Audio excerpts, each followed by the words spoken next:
Good afternoon. I'm here with my guest, writer Robert Dinsmoor. Welcome, Robert. Yeah, we're happy to be here. Thank you. Robert is a member of the Somerville Bagel Bards, and he's a good man, and I've read this book. I enjoyed. The book is, that we're going to be talking about today, is You Can Leave Anytime, about his experience in alcohol and drug rehab down in Florida. They've been the subject of controversy a lot now in terms of like insurance scams and things of that nature. Yes, there have been. It's almost like there's an industry down there between the people who get the people hooked on for example, opiates, and the masses of people that go down there for rehab, and it seems to be almost like the cottage industry. Okay. Around West Palm Beach, where we were. Well, you're a freelance writer and a yoga teacher, and you've published hundreds of articles on health and medicine, as well as pieces for Games, Paper, National Lampoon, Nickelodeon Magazine, and scripts for MTV. And you had a memoirs titled Trails of the Troop, Young Divas and Other Stories, and co-authored a children's picture book called Does Dixie Like Me? Now, you have a new book coming out with our mutual friend Robert Stratton. Tell us a bit about that. Yes, it's pretty exciting. Since doing the memoirs, I've actually been publishing a lot of short stories in small literary magazines, and I started to put the collection together, and I asked around a lot and who would be the best person to publish that, and they said Big Table Publishing. It's called Toxic Cookout, and it's based on one particular story about going to a cookout, which I was sure was very unhealthy, maybe even downright dangerous to be at, and it was just because there were toxic chemicals, there was possibilities of food poisoning, and you know, they were spraying the steak with DDT, and no. Yeah, I mean, just everything about it felt wrong, and so. Then I thought that would be a good title for the entire collection because it sort of suggests fun and yet danger at the same time. Okay, so that'll be available when? Not exactly sure, but hopefully by the end of, say, October or November, sometime this fall. You can purchase it on the Big Table site, right? What's the website of that? Big Table Publishing? I think it's, just www.bigtablepublishing.com, I think. Okay. So. Well, you could just look it up on Google, Yeah. Big Table, Robert Stratton, who's been doing that for many years. So we knew you had an alcohol problem, right? And you're very honest about it. I mean, you know, you said the situational things, like you grew up in a drinking culture, Dartmouth and all this stuff.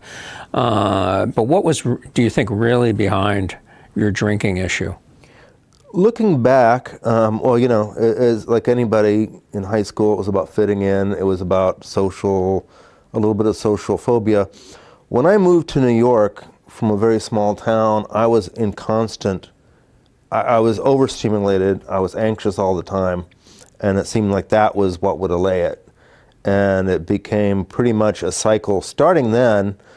And as the amount I drank kind of waxed and waned, but I think that really was the start of it, is just finding a way to deal with the anxiety. And of course what happens with drinking is that the anxiety gets worse and worse, and you have to drink more and more to quell the anxiety. But I think that's it.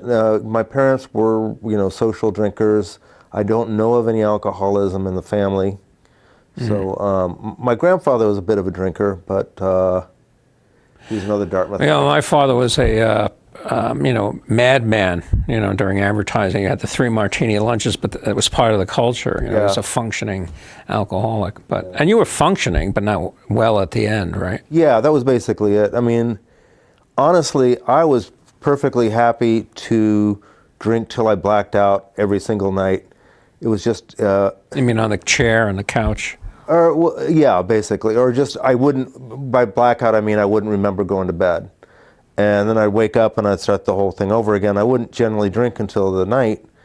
And then what happened with, right before it came to a head, was that I had fallen and broken my ribs, you know, falling out of bed drunk. And I couldn't exercise, which was my way of dealing with anxiety during the day. So I started to think it was a real good idea to start drinking right before lunch so I could go out to eat lunch without shaking, because that's what the point it had gotten to. And then I started to realize, I am drinking during the day, I'm not eating, I was losing all kinds of weight. And so I just, eventually, someone else I knew who was not a stranger to addiction said, why don't you go to this place in Florida?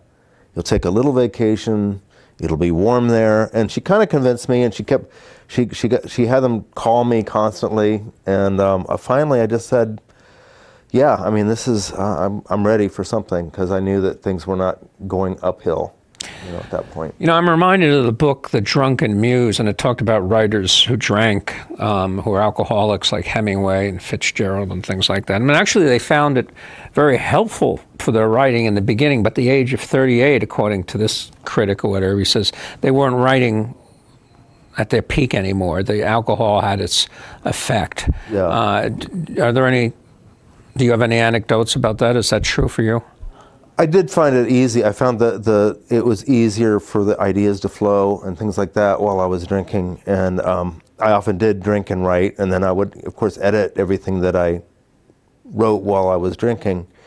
But it got to the point where, I don't think it was helping at all. And again, the anxiety was taking hold. Plus, there was a certain romanticism I had about There is that romanticism, yeah. Yeah, the writers who drank, Hemingway, Hunter Thompson, you can name just so many of them, Tennessee Williams. But then after I got sober, I started to recognize all the pretty good writers who got sober. And like one of them, for example, was Stephen King. He had serious drug and alcohol problems, and he's got past them, and he did some of his best writing. And that's just, and I can think of some others, not off the top of my head. Mm-hmm. Okay, now, I've worked in a mental hospital, and there were alcohol treatment programs, so I know somewhat of what goes on there. I worked there for many years in McLean. And it seemed to me that, not only was the problem alcohol for you there, I mean, you didn't drink, you were stayed by the program, but it was the staff seemed pompous at times and ill-equipped to deal with the nuances of the disease. Yeah. What do you have to say? I'd say that's somewhat true. Well, I'll put it in perspective completely. They were, a lot of them, recovering alcoholics and addicts, and this is the first job they had, and sometimes the only job that they had. And I thought that the place as a whole really focused a lot on punishment as their only tool for managing behavior. They had some reward systems, but they didn't really follow through on them. But after having come out of that, and I've read about other rehab programs, I'm just thinking, they gave us the basic the skills. I mean, noticing your triggers, just ways of diffusing situations, and we learned about the AA approach. And so really, after I've read something about some of the other programs, I have to say it was by far not the worst program that was out there. Okay. So do you still keep in contact with any of the people? I did. You don't anymore? I do. For a while, I had some of the local folks that I knew. I kind of fell out with them, but I still have a few of them that I still am in contact with on Facebook, and occasionally we share kind of encouraging messages. How have they fared, for the most part? How have they fared, for the most part? Oh, have they fared? The ones I've kept in contact with pretty well. I think one guy may have fallen off the wagon a little bit. One guy I was very close with there, he got into all kinds of trouble again, and I haven't really followed through. And there were a lot of them that were kind of like tough guys, and there were some of them that were racist, and after a while, I just didn't like dealing with them anymore. Yeah. But no, there's some I still keep in touch with, and it's nice. And here you were, this Ivy-educated writer. Did you feel like a fish out of water when you were there, or were there other people of your ilk? Yeah, I felt, I mean, I don't want to sound like a snob. I felt like a fish out of water, and part of it was I was older than most of them. Right. Most of them were like, in their 20s, hooked on opiates and heroin. The older guys tended to be the alcoholics. There were other people that were, that were educated and smart. One of the things I didn't feel like, I just felt that there are a lot of people that were part of the kind of the prison culture. The kids certainly were. The guys strutted around like, suburban gangsters. They liked that whole look and that way of acting. And then there were a lot of really angry people. And there was one guy who described, incidents of road rage and beating some guy to a pulp over a traffic thing. And I said, Jesus, these are the people that I'm surrounded with. And I guess you did tread lightly. You did tread lightly. You had a Zen sort of approach to things, as you mentioned. Yeah, I did try to stay kind of Zen, and I just tried not to get caught up in any kind of, big fights and melodramas. And yeah, frankly, some of the people scared me a little bit. They were big and they were mean and they were angry. So I generally either steered clear of them or just kind of tried to keep on really good terms with them. Now, you talked about, they have with the higher power and the AA, and you talked about a bit about your own vision of the higher power rather than Jesus Christ or whatever. You have your own vision there. Kind of. I mean, it's always evolving, but for me, I grew up in an atheist family, though my parents were originally Protestants. But I just did not grow up believing in the literal, the Bible or anything like that. What I did find is that through things like yoga, I discovered a sort of a Buddhist approach to life. And again, it has to do with Zen, trying to avoid the melodramas, try to avoid being clouded by emotion. And a lot of it had to do with just not harming other people, which doesn't seem to be always or yourself. An emphasis. Or myself, yeah. And it doesn't seem to be an emphasis with some of the way that religion is, currently taught. As far as having a one person that I was praying to or anything like that, I tried it out, but it never kind of stuck with me. And I think the higher power is what tripped a lot of people up.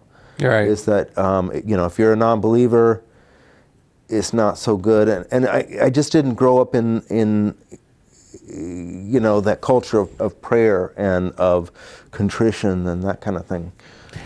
Now, you have an eclectic background. I mean, you were in a comedy troupe in New York City, you wrote for the National Lampoon, MTV, all that stuff. Could you tell us a bit about that? And yeah, I always wanted to write since I was a kid.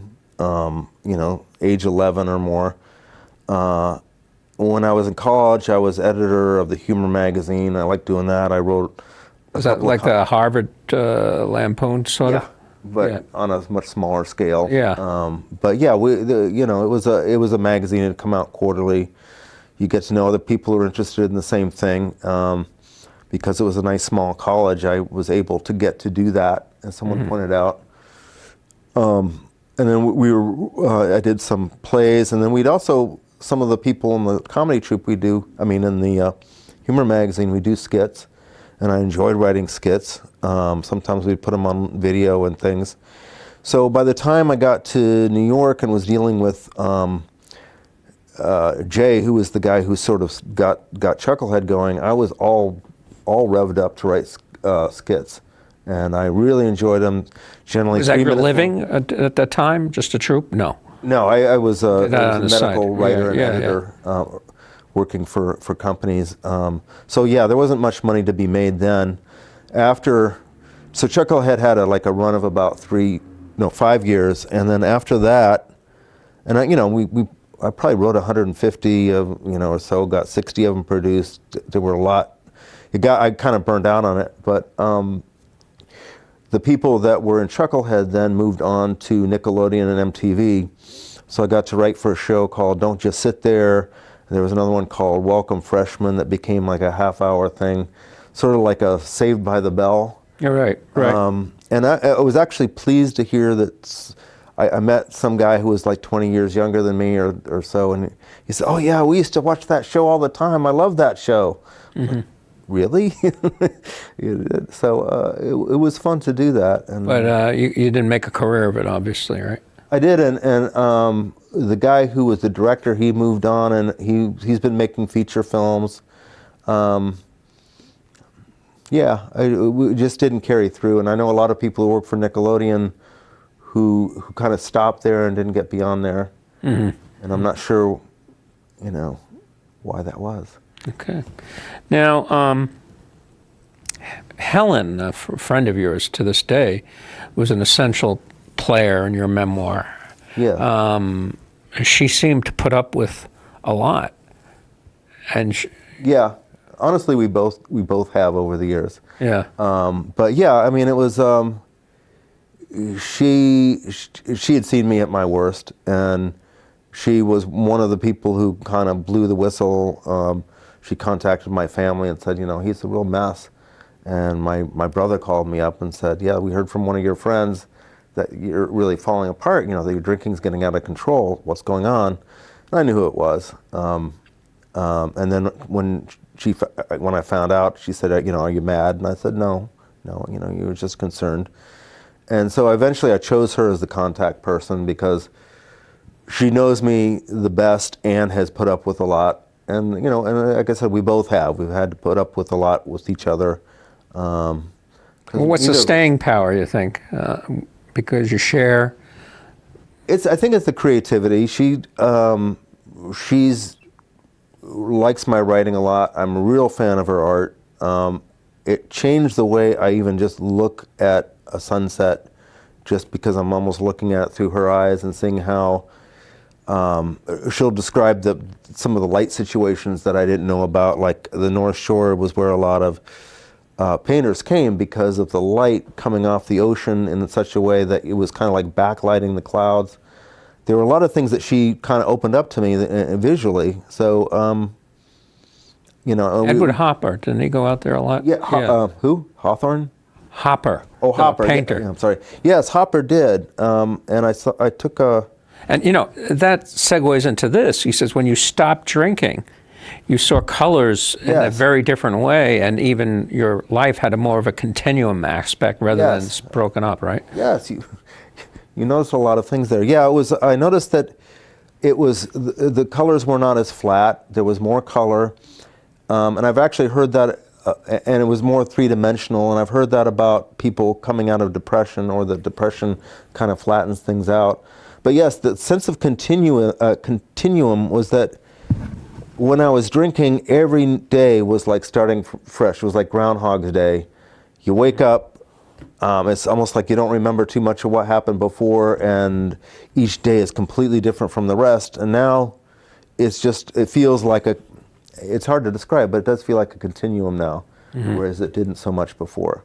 Right. Well, I guess you break up things as an alcoholic, from what I've heard, is into the next drink. So, get through a few hours, then you have the next drink, and then you have the next drink. That's a good point. Yeah. It would certainly always consume. I always had to know where my drink was coming from that day. And for example, if I had a certain amount of beers and a certain number of beers in the fridge, and then someone would come over, a bunch of people come over and drink them all, I wanted to make sure that I could get to the liquor store in time to replenish the supply, because that was always what it was about. But it was always that sort of this feeling of starting each day completely from scratch. So what would you tell readers? Why should they read this book? There's been many books about this, and why should they read your book? I like to think that it's less melodramatic. It's less. I'm not yanking sympathy out of anybody, and it's actually got a pretty good sense of humor. I think what it does, in a way, is it makes people look at themselves if they are high-functioning alcoholics, and that's almost who I'm aiming for. A friend of mine took this to the college reunion, our 30th reunion, 35th, I can't remember. was in 2015, just after this book was coming out. And she got all kinds of people to buy it. She was like my agent almost. And then she noticed that, a lot of people were very interested in it because it was such a culture of alcohol. Some people liked it because they were concerned about their spouses or significant others. Some of the significant others didn't want to have much to do with it, and there were a lot of friends who actually were kind of distanced by it, I think, because no one likes to be called out on it. And it wasn't like I was out there proselytizing about, the demon rum, but I think people started to say, worry that I was going to judge them or something like that. Yeah, if they were having a drink or... Yeah. Yeah. So you lost some friends. Huh? You lost some friends. Yeah. Yeah. So, and I have friends who still drink, and I just don't, they know by now I don't like to be around them when they're, completely faced. Yeah, right. That could be a trigger. So you have about 8 odd minutes. No, you have about 6 something. Do you have a short piece, a segment of? Yeah. We can see how many I can fit in. There's because you got about 6 minutes. Okay. I'll tell you when to stop. Okay. Now, of course, where's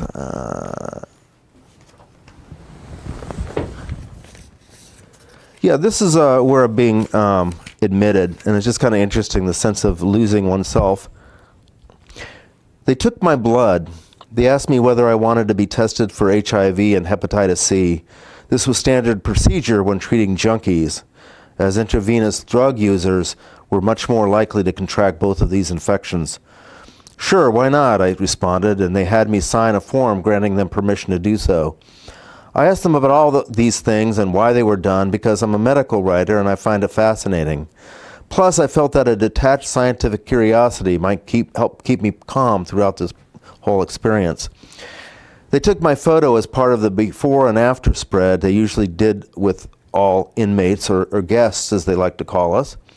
The photo showed a very tired and disheveled yet strangely happy old man. They had me sign a slew of paperwork, which I have long forgotten the specifics of, but which must have said that I was liable for the cost of the treatment and absolve the wetlands of any liability for anything that might happen to me there. They did a clothing search. One of the techs took me to a private room and had me strip behind a curtain and fumble into a hospital gown. He searched my clothes, coming up empty, and then let me change back into them. In my presence, they searched my suitcase for booze and drugs. When they asked me to put the contents of my pockets into the suitcase and the head nurse saw my pill, she announced, "He's got Klonopin," with some urgency. The other nurse reached into my suitcase with a latex-gloved hand, pulled out the Klonopin bottle, and deposited it into a Ziploc plastic bag. There went my security blanket. I took clonazepam, brand name Klonopin, a type of sedative known as benzodiazepines, to prevent the panic and treat panic attacks, and I sure would have liked to have held on to them. They also took my cell phone and wallet, but they also allowed me to call my best friend Helen on the house phone, to tell her that I had arrived safely. They confiscated all of my prescription drugs, telling me that they would give me all my needed medications in the Medline. Then they gave me a sedative called Ativan, as well as a sleeping pill called Trazodone. The combination left me feeling pleasantly drowsy. They put on a purple band on my wrist with my patient ID number on it.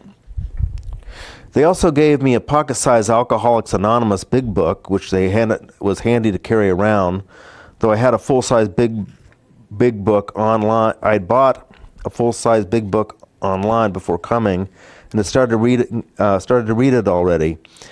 It's actually very interesting and well written.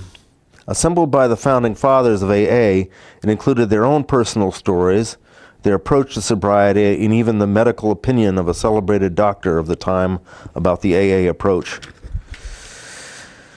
Then there's one other, if I have time. Yeah, we have about 3 minutes. Okay. And this is sort of going back in time right before. 1 month earlier, I had 1 beer and was now more or less ready for lunch. I could hold my hand steady without trembling. I was still pretty hungover, but a few more drinks would take care of that. I called Cindy to sub for my yoga class that night, saying I wasn't feeling up to teaching, which would be true by the time class started. So I had carte blanche to drink that day. The way I looked at it, drinking was a way of cutting back on my anti-anxiety medication, Klonopin. Unlike Klonopin, alcohol was widely available without a prescription. Typically on my days off, I would start drinking around lunchtime, crash in the early afternoons, and then wake up in the late afternoon to start drinking again. As far as I was concerned, it wasn't a bad little life. I walked down to the local tavern. It was one of my two favorite restaurants, which were both within easy walking distance, and I didn't have to worry about driving home. I got there just in time to get a spot at the bar. It was a friendly bar where everyone crowded in and talked at once. Harpoon IPA? Asked Barbara, the bartender, a lady in her late 60s with an unconvincing smile and a dowager's hump.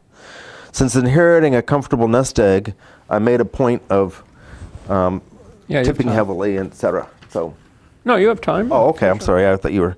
I made it since inheriting a comfortable nest egg. I made a point of tipping heavily whenever I went anywhere, and was generally treated very hospitably.